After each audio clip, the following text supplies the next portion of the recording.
I want to get you all's take on like what you also find to be like as Kelly likes to call quintessentially black, like Don't get me in trouble. undeniably Lord. black, no matter what, like the norms, the values, the customs, just wanting to put that out there. Because as we talk about innovation, we also at times sometimes don't link the way our innovations are linked. And so just, you know, we know it's not an exhaustive list, but if you were to think of like that blackness card, like what is just quintessentially black? And I loved Aisha's articulation of it, but I was like, I know I'm going to get in trouble with, because we know that that's a hard, when you get the essence of a thing that is so grounded in experience, like intergenerational experience is tough. Sure. But I love the way you articulate in terms of a baseline black experience. So how would you describe baseline black experience? Yeah, it's tough. I started laughing because you know those things on like social media where they're like, if you get 10 out of these 20 things and you're really back, and I'm always gonna fail in those things because I didn't live here until I was 19, and it usually is like something related to like what do you put in your U.S. potato popular salad? culture. Yeah, and I'm just like, I don't know. You should make one with like roti, and so you should see how many people have eaten roti and everything else. Yes.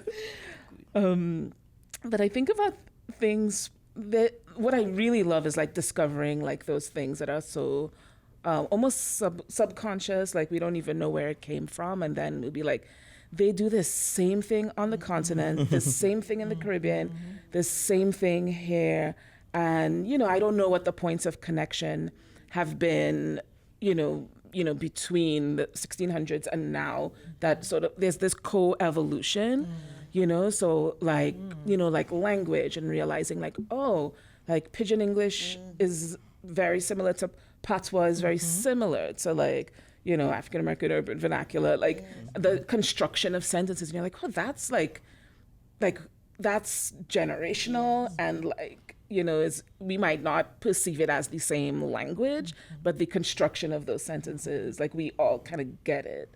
Or like, you know, like we were talking the other day with a friend about that, like running when laughing, and it's like that happens like everywhere. Like the actually physically running. Yeah, like, you know, you laugh and like you kind of run away kind of thing. We do that. And like, exactly. Yeah. We made a dance video recently too that was sort of like a collage that was like putting together like, you know, there was like traditional like circle dance, like, you know, maybe within the Dogon, and then like break dancing, and then and you could like see like the like similarities, and then realizing it's not similarities, because even similarities is like assuming like, oh, we're sort of separate cultures that like have something in common. It's almost like evolution and you know, sort of continuation and sort of, you know, adaptation of certain things. Yeah. OMG, you get an A+. Like, can we just give you a gold star? That was beautiful. Terry, what you think? Baseline of black experience. Riffing off that, the thing that came to mind was the. Come on, listen. Like people don't talk about it enough we don't anymore. know how to spell it. So, I think we're getting close. We were having way too much fun with the mics in another episode where we was just doing that in the mic and cracking up like it was the funniest thing we ever heard. Seriously. And I don't know if I hear the T before the P, CHE, or the P, or if there's a silent Q. You know what I mean? Like, but we all know it. And the way you did it and that pause, like we all stopped. Like there's something about that. Yep. And you cannot make that sound to your mother. Yes. That's right. Yes. No. If you want to Are keep you your kidding teeth. me? Oh my god. If you want to keep Oh my your teeth. god. Oh my There's God. always that. It's always like you're like, go and do this. What's she talking? No, nothing. nothing at all. No. Yo, I had seen a video or read something one time. It was called, people did a genealogy from West Africa through the Caribbean, through South America into the American South. And they call it like suck teeth kadai. Teeth It is like the same motion. You go, and you move your eyes just like, That's right. And it's like everyone they trace it, like everyone has that same Oh man. exact motion. That I know, like Caribbean folk, when we spell it, like if we like, thanks to like social media, Right. but we call it stoops. Yeah. Caribbean folk, we call it stoops. Like you stoops in your mouth. How you gonna stoop your mouth to me? That's Yeah. I don't know if like That's the first I've heard that. Not the, because I know that, but it having a name, like yeah, that's fat. So I want to get into your work, but I will bring up what part of this is generational. Because when I think about this current generation of Black youth who are coming up, they have a very different experience. I think of all my friends who have tweens, and would not result in them knocking their kids' teeth out. It's a different thing because we have different sensibilities around how we discipline our children, and our kids have different life experience that don't mirror ours. So I appreciate the language around evolution, but I'm wondering if you have any thoughts about the generational implications of this conversation. Like, have we lost some of this baseline? Are we losing some of this baseline? Yeah, it's interesting. I was watching a video today. Okay, I watch a lot of like Instagram, especially.